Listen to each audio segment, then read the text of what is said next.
Hi, I'm Kelly Hendershot. I had the privilege of being a caregiver in 2007 through 2009 for my husband.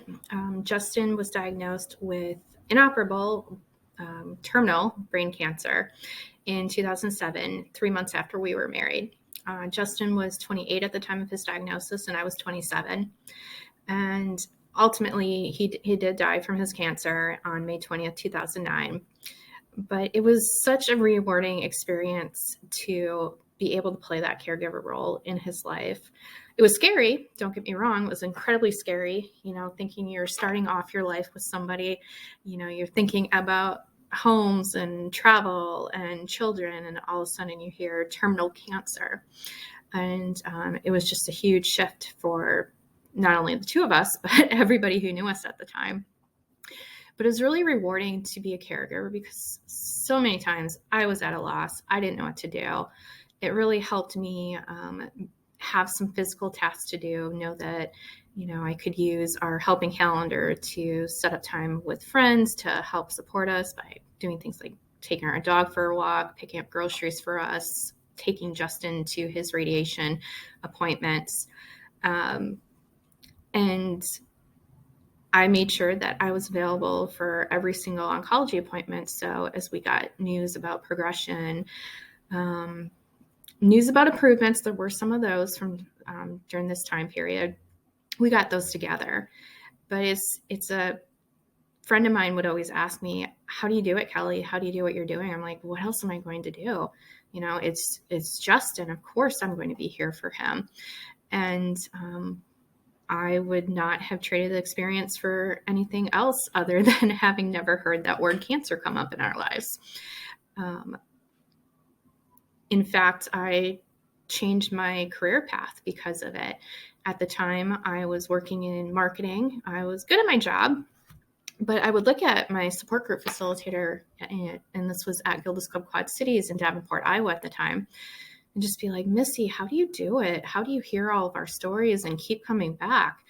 And was just in awe of the support experience that we received, not only by Missy, but then through the palliative care team. I was so fortunate we were introduced to palliative care early on. The hospice social worker, just everybody we connected with, we were just so blessed in the overwhelming support we received from professionals, from family, and from friends. And at first she just kind of brushed it off and laughed at me. And I talked to Justin about it, I'm just not feeling passionate about my job anymore. And his response was, once we get me taken care of, always had a blend of realism and optimism with his disease. He said, then we'll focus on you. And I think that you should think about changing paths if that would make you happy. So after Justin died on May 20th, 2009, which I always find irony in that date since Gilda Radner died May 20th, 1989.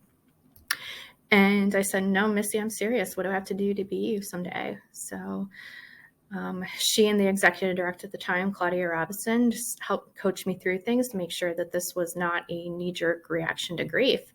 That I really did want to go on and provide the support and assistance to other family members and patients impacted by cancer due to our experience that we received. And I eventually became that support group facilitator at Gilda's Club. And again, just such a rewarding experience. You always hope for a better outcome when it's a terminal diagnosis. But I'm ultimately happy that for the 19 months that Justin and I did have together, he survived a month longer than his initial prognosis. So we always consider that a victory. And he had what I would call a good death. He died at home. I was there. His parents were there. His stepmom was there, and his best friend was in the room. And he took his last breath listening to our song.